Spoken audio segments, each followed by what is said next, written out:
Welcome to the bucket, y'all. Today I want to talk about winning through adaptation. Now, what do I mean by that? Adapting to the game as it's unfolding, really.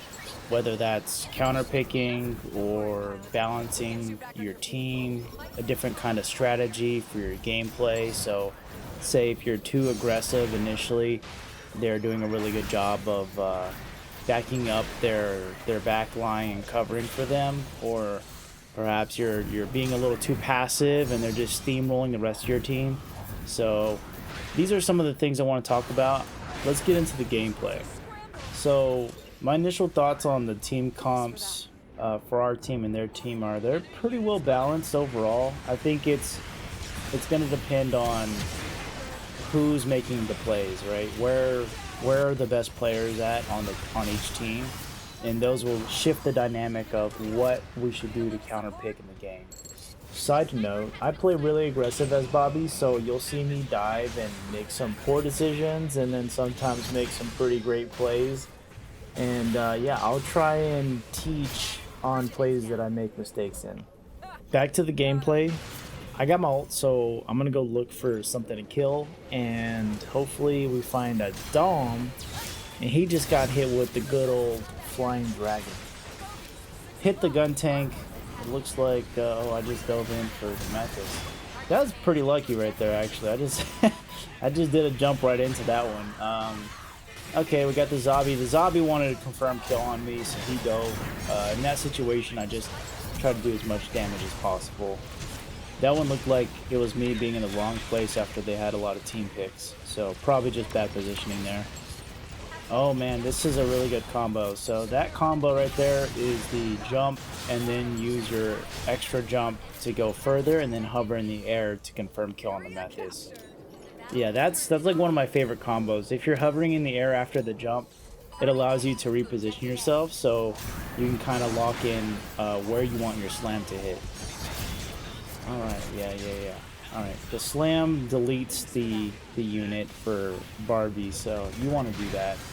Okay, yeah, oh ooh. Yeah, that was a tough one. Okay, yeah, so we got a little Barbie versus Barbie action going on. I think he ended up baiting me at the very beginning of the game, and he got me, so that was payback for that one. Oh, that was a really good play, just showing how you can go over obstacles to get a kill, but it is risky because you don't know what's on the other side of that sometimes. So yeah, I mean, this is a stage where you have a lot of verticality, so you can do a lot of stuff like that. It's a really good stage for surprise moves with Barbie. Oh man, yeah, gun tank is so good. That was a good ult. Now, this is pretty intense. We're neck and neck right now. These first points. We'll see what happens. We got the Dom chase, Dom confirm, and okay, they're not noticing me, so I'm wrecking havoc. Yeah, we're getting this one. Okay, well that was a good round. I think I did some good things. I did some bad things. I think it was on the better side though. So this is round 2. Here we go. And the turn A matchup is not a great matchup for Bar. Oh no. Okay, so I've mentioned this before, but if you see Marasai and your Barbados, like you just need to run because it's a terrible matchup. he's gonna hook you all day. Oh, this is not a good matchup either. That melee Zaku. Alright, so it looks like they did some team comp changes. They got a Marasai, they got a melee Zaku, and a turn A. All of those are pretty tough matchups for Barbados, specifically the Marasai, but the melee Zaku is a pain, so is the turn A. Like, they're not great. So this team comp is drastically more difficult to go against than the previous one. But we got the ult. Oh, my heart is broken. Yeah, okay, yeah, so sometimes when you're ulting with Barbados and you can get caught up against the wall. So that was just an epic fail. That was the ult just dying, and all my hopes and dreams died the same way. And that death right there might have just been frustration, if I'm being honest. Like, that ult broke my heart. I'm being really aggressive right here. Where's my team at? I don't see them. I think that last play was also bad. Just too much aggression, not around the team. I should have stuck closer to the team, which seems to be the case right here too. I'm doing a little too much. I mean, wow. So this was just a good play where made a mistake and then just turned it to a good play through a little bit of luck and skill. But yeah, just stick to your team. That's the best strategy that you can have, just to be, I mean, flanking's good, but you want to stick close to your team. And I believe in those cases, they had already probably taken out like 1 or 2 units of ours. So this is why the Tournay is not a good matchup. You go in, you have to get close to him because your melee unit, he just flips you. Alright, yeah, he just got through ulting, so all my team is dead, and he's about to kill me. Yeah, Tournay is doing his thing right now. This is a tough round for me. I'm not playing good this round, which is actually the point of the whole video. So, round 1, completely, like, had a really good round. It was solid, made some great things happen, won the round. This round, they changed up their team a little bit. Our team hasn't changed at all, and they just demolished us. I couldn't do anything this round. It looked like I just spent the whole round dying. So here is the whole point of the video. I've done some adaptation now. So I picked Dom. I switched out from Barbados to Dom. Their team comp is relatively the same. They took off the Tournay and put in the OG Gundam, but now I have Dom, which is great on this map because you have verticality, so it's a good pick not just for the map, but also for their team comp, because now they got 2 melee units, some shield units. Yeah, Dom's AoE is just great for any team comp really, but it's even more effective against teams that stay closer together and have several melee units that are just kind of in the fight, because you can set the traps and your AoE is going to hit everybody, your traps are going to hit everybody. Everybody's so clustered up that you're doing a lot more damage because they're so grouped up. And of course, yeah, you can do right here what I was doing, just pick them off from afar. Bobby's starting to target me a little bit, so I'll have to be wary of that. And I'm pretty sure, I mean, he's been pretty aggressive all game, so hopefully I can do what they did to me, which was play into that aggression.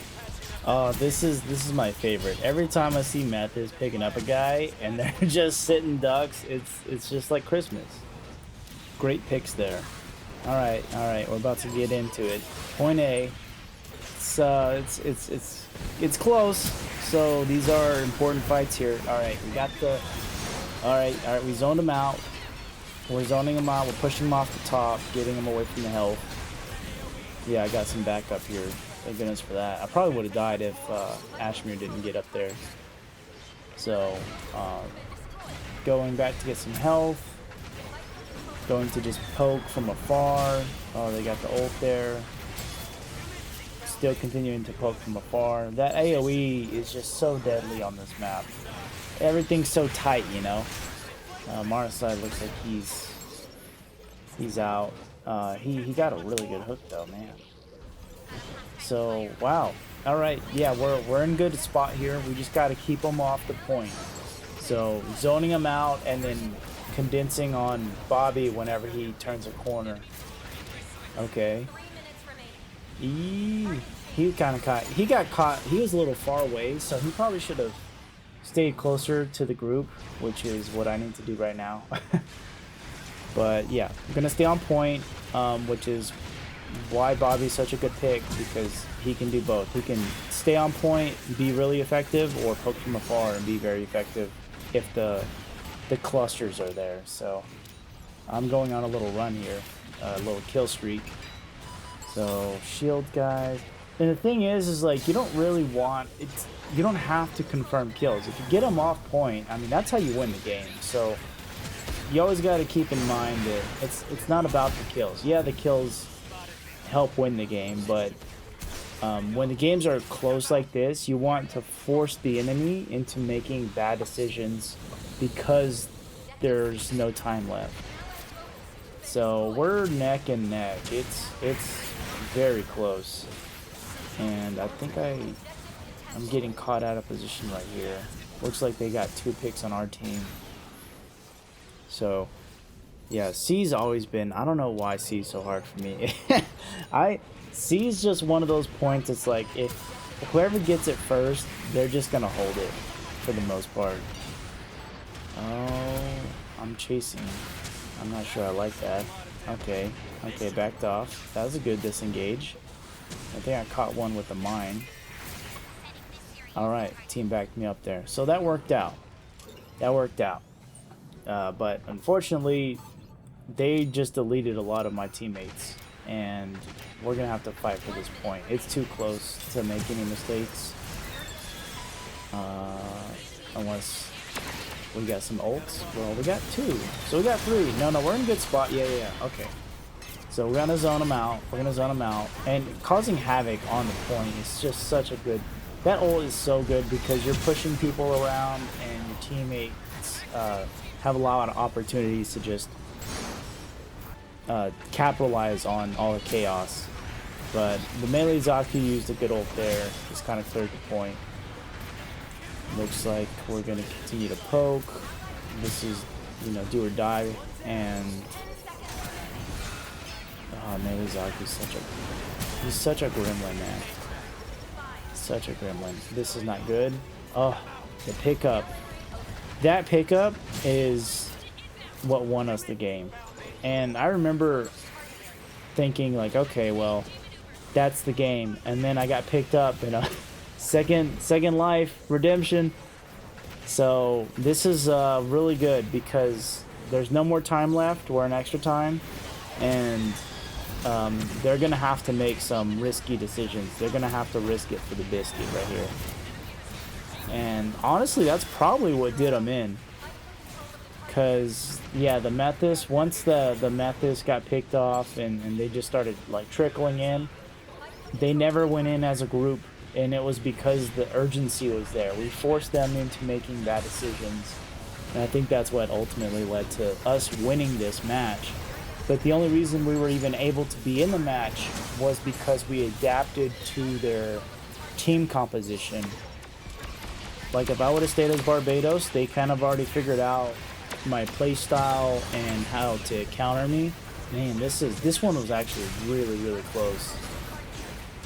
Yeah, that was neck and neck. Man, what a great game. These are the ones you love to play.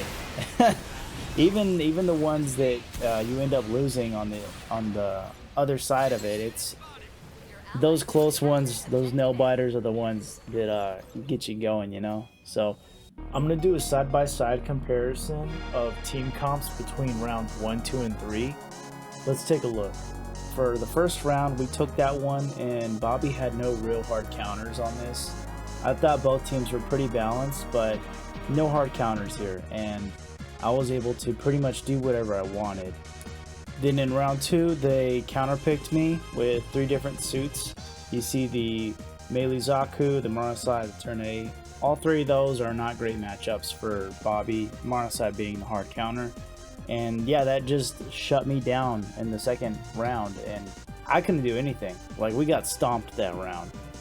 Both teams made adjustments in the final round. I think the main adjustment was my switch from Bobby to Dom that had the most impact because I was having a better game overall and then got hard countered and then switched to Dom.